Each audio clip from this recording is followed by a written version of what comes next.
Terima kasih Menteri. Terima kasih Tan Sri Pengerusi. Saya juga mau bertanyakan bagaimana ya satu rangkaian kedai rakyat satu Malaysia ini ketika kita membuat tinjauan pada beberapa harga barang item sebanyak 23 seluruhnya, kami dapati 10 daripada 23 item itu dijual dengan harga jauh lebih tinggi, ataupun di antara 10 daripada 23 item itu dijual dengan harga jauh lebih tinggi daripada barangan yang didapati di Carrefour dan juga Tesco. Timbalan Menteri ya. Sementara kerajaan telah memperuntukkan 40 juta bagi mewujudkan rangkaian krim ataupun kedai rakyat satu Malaysia ini. Jadi ini jelas merupakan satu yang akhirnya tidak memberikan sumbangan sebenar kepada rakyat. Jadi apa di mana letak silapan itu, dan tolong jelaskan. Terima kasih Yang Berhormat. Sebenarnya Yang Berhormat beri masa sedikit kepada saya sebab krim ni ada lagi belum sampai. Tetapi Yang Berhormat, takkanlah Yang Berhormat teruk sangatlah wakil rakyat kita hingga minta juga ganjaran. Saya rasa kan yang dicadang oleh Pasir Mas tadi, takkanlah wakil rakyat pun nak minta juga kita bayar macam tu kan. Jadi wakil rakyat itu memang kerja kita secara otomatis untuk memantau. Dan terima kasih sebenarnya Yang Berhormat, saya dalam jawapan saya ini saya hendak mengucap terima kasih kepada 3 orang ahli Yang Berhormat tu, iaitu Kuala Selangor, Lembah Pantai dan PJ Selatan, PJ Utara. Dan kami nak katakan teruskanlah tugas itu, sebab ini adalah nampaknya satu kerjasama begitu baik antara KPDN KK, Barisan Nasional dan pihak Pakatan Rakyat. Baguslah, bermakna apa yang kami buat Yang Berhormat sana pantau dan bagi pula maklum balas kepada kita. Ini satu sinergi yang sangat positif. Saya sebenarnya nak mengucap terima kasih lah, tapi saya akan sampai ke situ. Tapi Yang Berhormat Bukit Matajam kata tak payahlah untuk bayar ganjaran tu dah sebab kita sebagai wakil rakyat, kita adalah berkhidmat untuk rakyat dan ini adalah kewajipan kita. Tadi Pasir Mas kata tu untuk yang lain lah, untuk yang lain-lain. Tapi penerangan itu perlu Timbalan Menteri. Ya. Tak apa, saya akan sampai kepada krim, tapi biar saya habis penguatkuasaan dulu. Jadi tindakan akan dikenakan kepada peniaga yang ingkar dan kesalahan bagi pelanggaran perintah kawalan harga, iaitu di bawah penandaan harga oleh penjual runcit 1993 akan dikenakan denda sebanyak maksimum sehingga RM50,000 atau 2 tahun penjara, dan boleh dikenakan ke atas secara individu, dan RM200,000 ke atas syarikat yang melakukan kesalahan. Yang Berhormat daripada Padang Serai, Yang Berhormat saya pun bersimpati dan terima kasihlah Yang Berhormat sebab ini berlaku bukan saja di kawasan Yang Berhormat.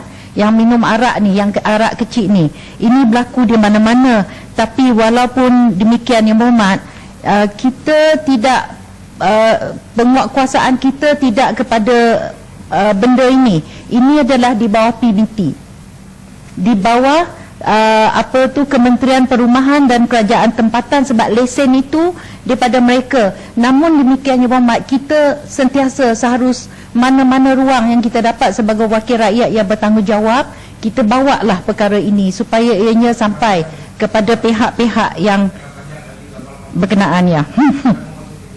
Okey.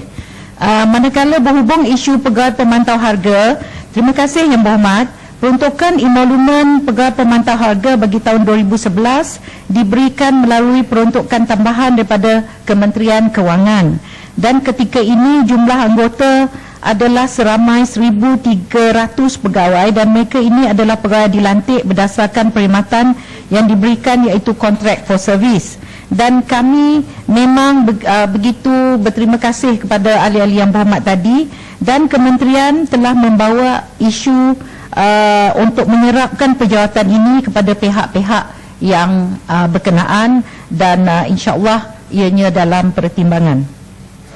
Tan Sri yang dipertua mengenai isu franchise, Tan Sri Pengerusi. Berhubung isu yang dibangkitkan berkenaan Menteri menjawab cadangan peranan yang boleh dimainkan oleh franchise dalam membangunkan ekonomi negara, Berdasarkan kepada rekod kementerian, syarikat franchise tempatan ketiga ini berjumlah 394 buah syarikat, manakala syarikat franchise dari luar negara adalah sebanyak 176 buah.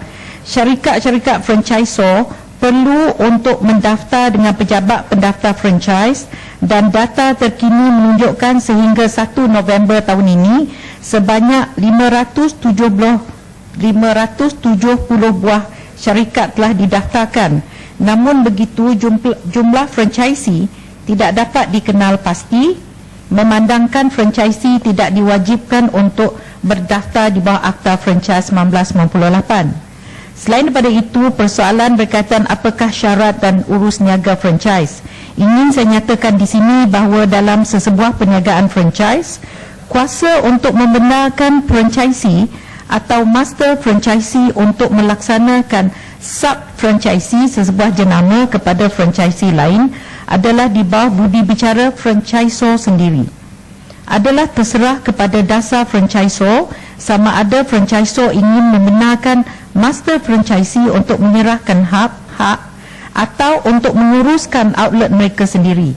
Kerajaan melalui pendaftar franchise tidak mengawal dasar perniagaan franchisor tersebut.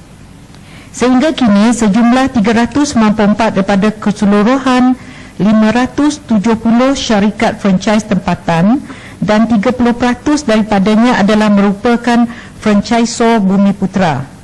Walaupun industri franchise negara dikawal selia oleh Akta Franchise 1998, namun pada masa ini penguatkuasaan terhadap industri franchise adalah lebih kepada nasihat, bimbingan dan pendidikan berbanding daripada tindakan menghukum.